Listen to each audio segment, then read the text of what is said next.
So the questions that are the generic answer, right? And so, like you said, we can always find exceptions to the rule. Of course. So the general answer seems to be no. And in fact, what we see is that once Europeans, even in areas like Scandinavia, where they're making, and you know, Viking, a really good piece of Viking era Norse pattern forged steel doesn't need to apologize to any Japanese sword or any other sword for the quality of its workmanship. They're achieving something a little different in the blade, but this is very good workmanship. But yet, as soon as they can get their hands on these homogeneous blades from the Rhineland, they do. And we see, you know, we even see forged Ulfbrecht swords where they're homogeneous and the name has been stamped in there, but it's really a homogeneous blade. And in fact, there's a great pair of them here at the Art Institute in Chicago on loan, where he has them side by side. And the question is, which one's real and which one is a medieval forgery of the same thing. So why? So I think there's an interesting thing about Europe where, of course, comparatively, Europe and its mountains are incredibly iron rich. Scandinavia is iron poor, not in reality, but in what could be accessed by an Iron Age person. So you're required, much like in Japan, say, you're required to learn how to pattern forge if you're going to make anything of any kind of size. So you have to do this. But when you get down into Germany, where it's incredibly iron rich, they're able to get homogeneous blades. And what happens, and so I'm going to give you my theory in a second, is that what happens is that in the High Middle Ages, we have three things that kind of trigger I think the entire transformation. And this isn't Greg having some great insight. You know, Dr. Alan Williams has talked about this and a number of other scholars. But we have the return to we have the creation of water-powered hammers, water-powered trip hammers. We have, which of course allows to create sheet iron in bulk, right? We have the development of the blast furnace, large blast furnaces. And we also have, interestingly enough, courtesy of the Black Death, right? We have the kind of rise of the guildsman class as being able to command fairly high rates and being able to kind of establish a level of international trade that we hadn't seen in Europe since the end of the imperial period. So what do the first two things do? And the first two things happen first. They occur in the 12th, 13th century. They allow you to start mass producing steel in a way that hadn't happened since the Roman, Roman army's forges went quiet. So all of a sudden, it doesn't have to be every blacksmith pounding out a sheet of steel or every blacksmith making a blade. It is, you know, literally a factory in Germany pounds out 500 sword blades, which can then be sent to cutlerers. And I think this is something that's really hard for people who are familiar with swords from elsewhere, or even European swords from the earlier period, to understand, is that in the Middle Ages, the sword maker, what we think of as the sword maker, isn't the bladesmith. It's the cutlerer. It's the man who finishes the blade, because he's the one who takes that blade, no matter how good it is, and balances it and makes it fit for the customer's hand. And right. And of course, in the earlier era, as far as we know, for the Vikings, the swordsmith is all of those things. In Japan, the swordsmith is all of those things. But in Europe in the Middle Ages, it's not. And because it's iron rich and because they can do these things, I think that the difference becomes, can I produce a better blade pattern forging? Yes, possibly. Can it, unilaterally? Not necessarily, but can I? Sure. But can I produce them as quickly? Certainly not. And so is the difference enough to matter? Probably not.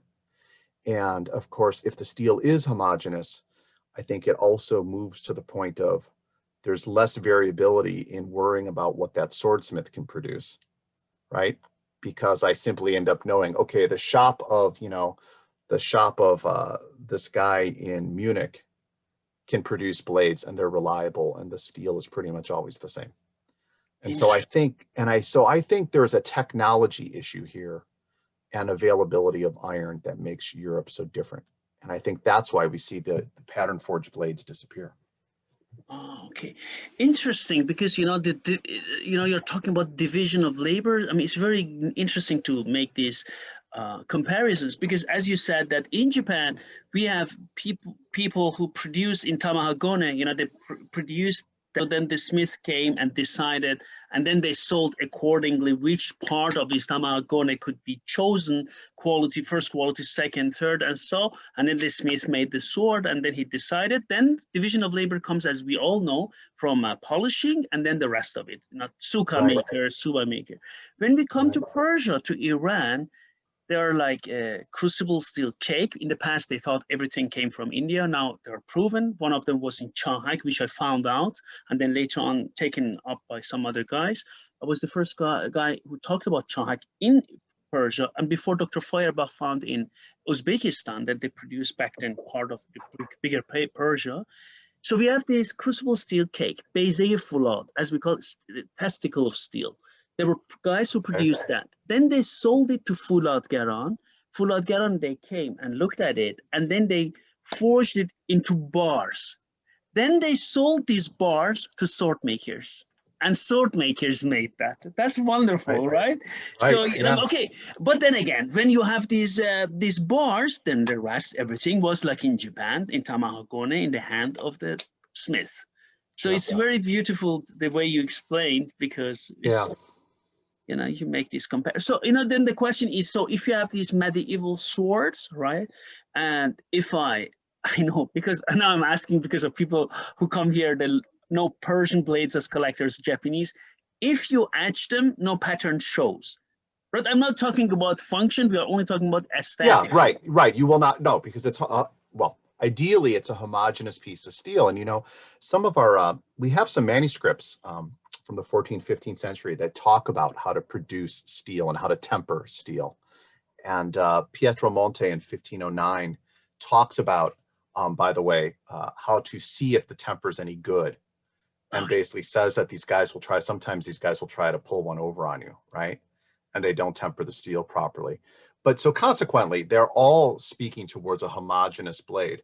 So if you etch it, you shouldn't see anything, right? Because it should just be a homogeneous piece of steel. And if you do see something, which you might actually be finding are actually weaknesses and not, any evidence of anything good. So. Okay, very good. And another question which I have here, could you please explain the function of the pommel on a medieval sword? Oh yeah, sure. So, all right. So we have a great joke, and hopefully, if anyone's listening and the English is their second language, this will still make sense.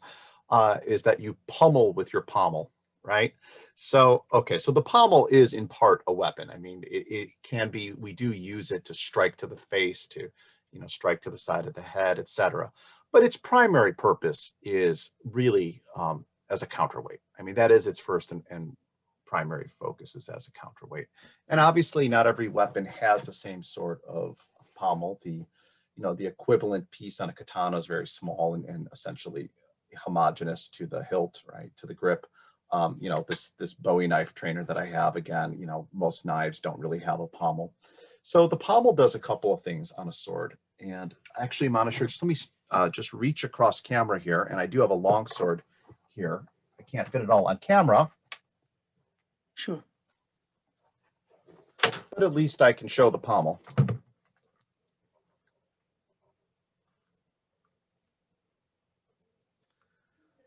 Apologies, I should have thought of that ahead of time.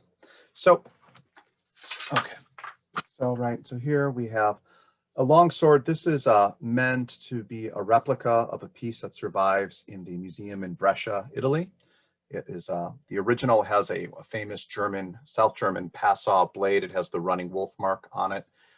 It was probably hilted in Italy, and it's from about the year 1400. Okay, so you can see the pommel here is significantly larger than the grip. The sword has a fairly narrow grip. When I hold the sword, my fingers actually slip onto the pommel. Some masters want you to have both hands above it. Usually with a shorter grip like this, you're going to have especially in the Italian school, we have a hand on the grip.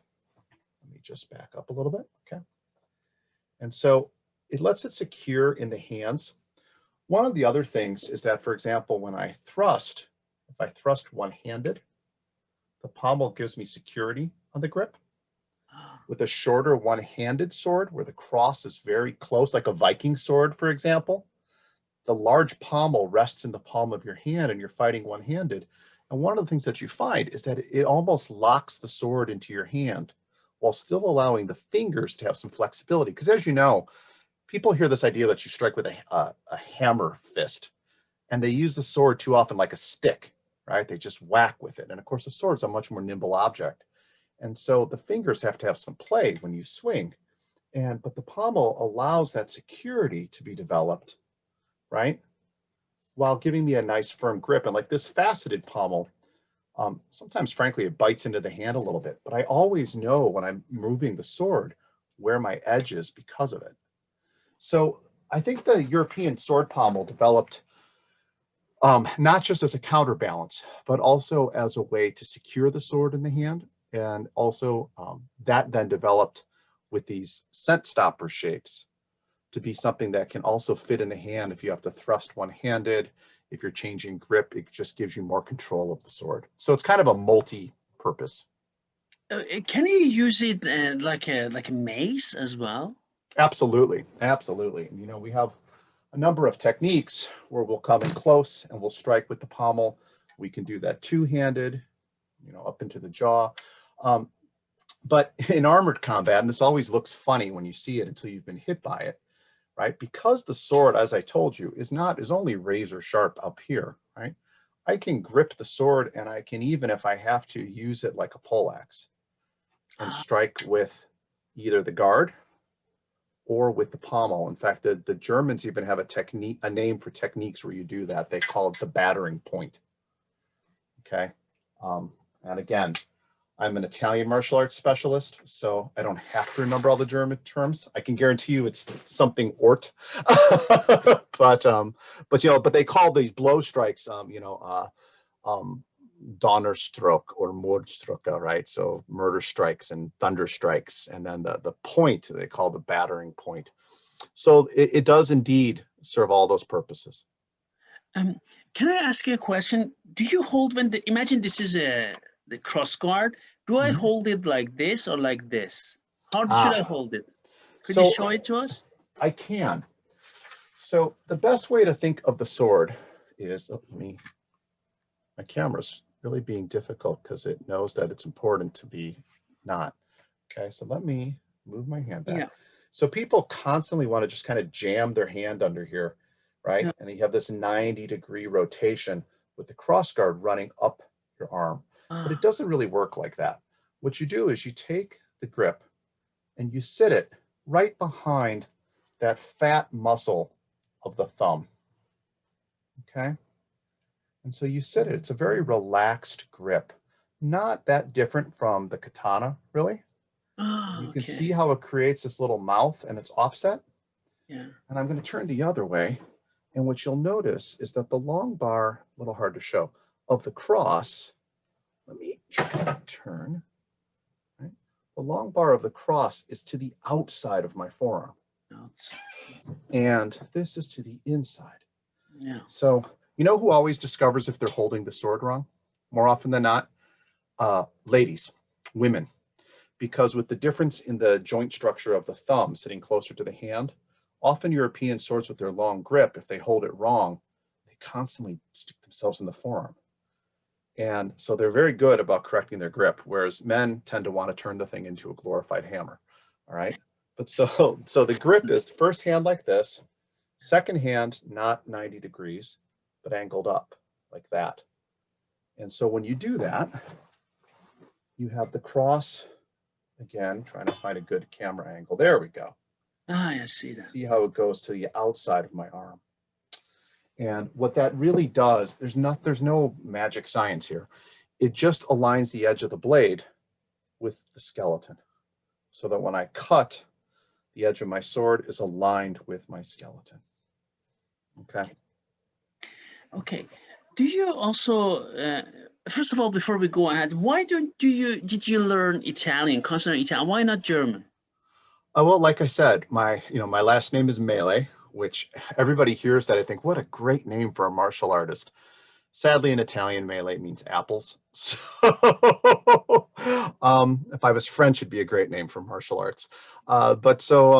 So my family was Italian, and I had grown up speaking a little bit of Italian. I'd forgotten a lot of it, but I at least had some familiarity with it, and it was just part of my family heritage. Whereas I don't have a drop of German blood in me, nor did I speak a word of German.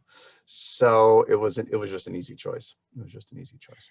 Why do we encounter mostly German and Italian? I mean, we know that Spain was a huge power. Why not Spanish? Or we have some destreza, right? We do. Well, we do. And we're finding that there's more and more Spanish material from the golden age of Spain. And we have a few things that predate destreza.